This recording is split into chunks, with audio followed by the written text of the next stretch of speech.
Bonjour à tous, je vais vous présenter l'outil MailClark pour Microsoft Teams notamment. Donc je suis Emmanuelle Serra, directrice marketing de MailClark.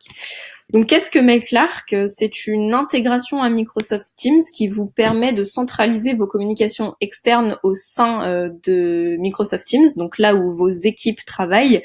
On entend par communication externe tout ce qui touche à l'email, donc vous pouvez connecter votre compte Gmail, votre compte Outlook, Exchange ou quelconque adresse mail d'entreprise à Microsoft Teams. Il en est de même pour les réseaux sociaux. Donc si votre entreprise a une page Facebook ou un compte Twitter, vous pouvez tout à fait recevoir et répondre à vos messages directement via Microsoft Teams.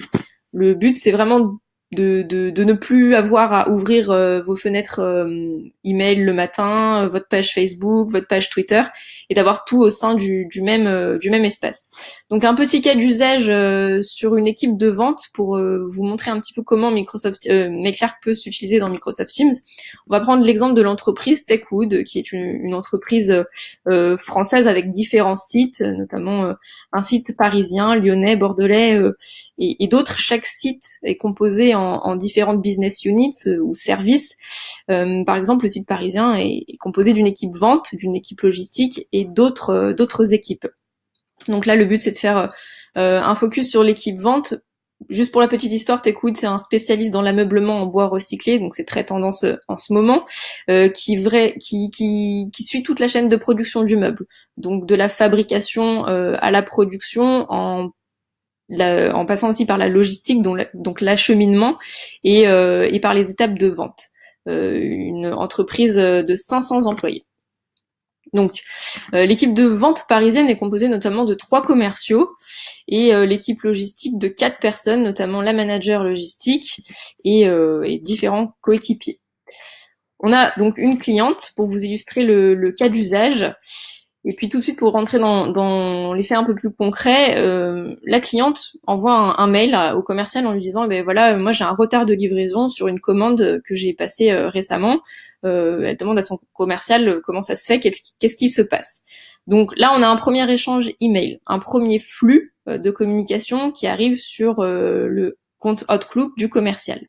Le commercial va finalement rentrer dans Microsoft Teams, puisque c'est là où l'équipe travaille, l'équipe du site parisien travaille, et va demander à la manager logistique qu'est-ce qui se passe sur cette commande, en l'occurrence, voilà, d'où vient le problème d'acheminement.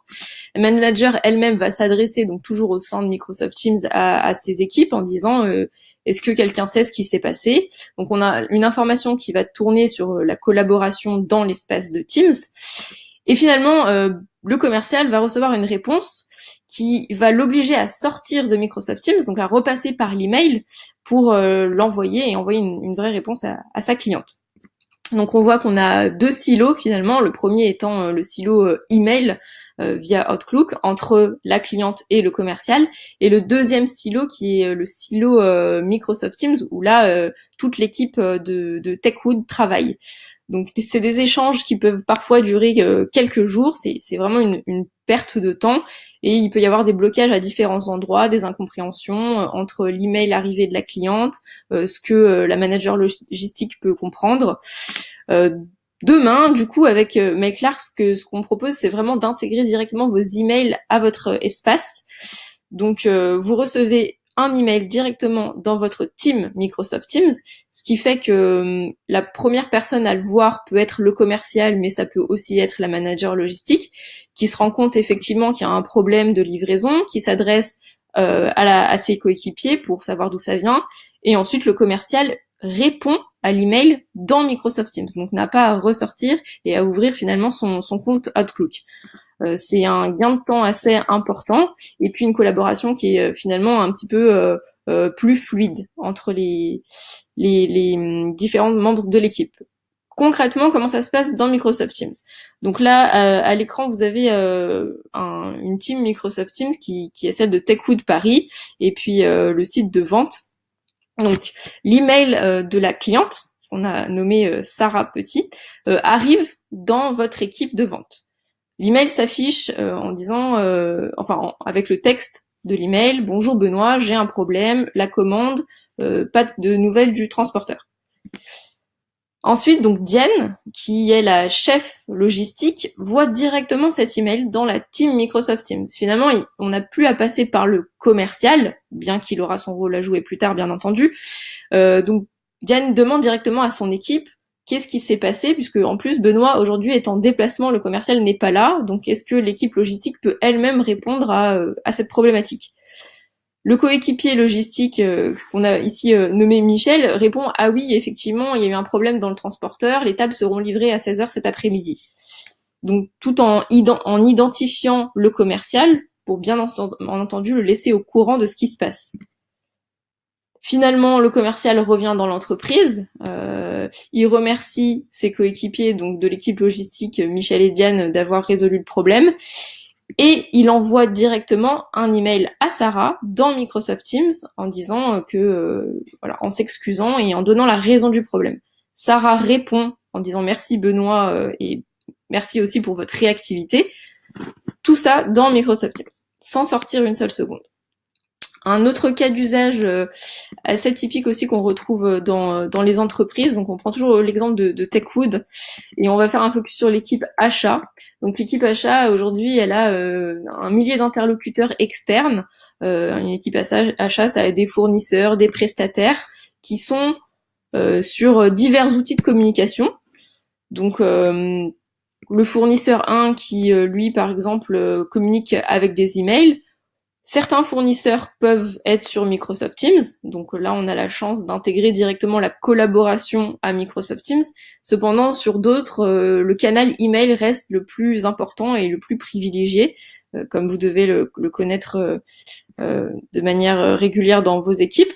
Donc pareil, quand on veut communiquer avec ses fournisseurs, il faut sortir de Microsoft Teams, il faut aller vers l'email, il faut ouvrir son Outlook, ouvrir son Exchange, son Gmail. C'est toujours la collaboration qui se fait à l'extérieur finalement du workspace. Donc ça prend du temps.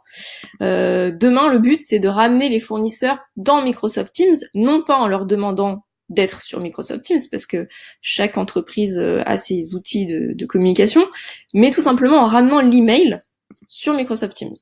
Un petit peu comme on l'a vu dans le cas précédent sur la vente, mais là c'est vraiment de dire eh bien on crée une team par fournisseur. Grâce à MailClark, on va ramener tous leurs emails à l'intérieur de Microsoft Teams. On gagne un temps phénoménal puisque encore une fois la collaboration se fait directement dans l'outil au quotidien et non plus via le canal email. MailClark vous permet de connecter finalement autant d'adresses email que vous voulez. Donc si une équipe achat a 26 fournisseurs, eh bien vous pouvez connecter 26 adresses mail différentes pour créer des teams de collaboration avec vos fournisseurs.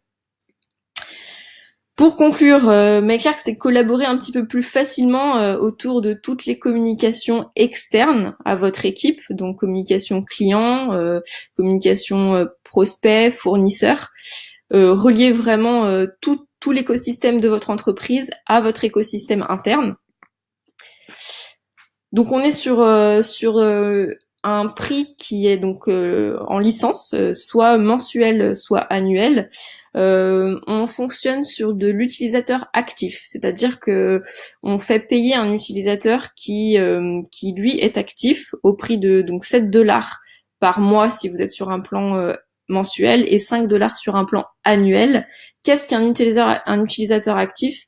Finalement, c'est une personne qui va interagir avec les messages externes, qui va utiliser les fonctionnalités de MailClark, qui ne sont qui est vraiment engagé avec la collaboration de l'équipe. Et on est vraiment basé sur un prix juste finalement. Donc c'est-à-dire que si demain un de vos utilisateurs n'est plus actif pendant une certaine période, la facturation va se faire en fonction de ça sur une période glissante.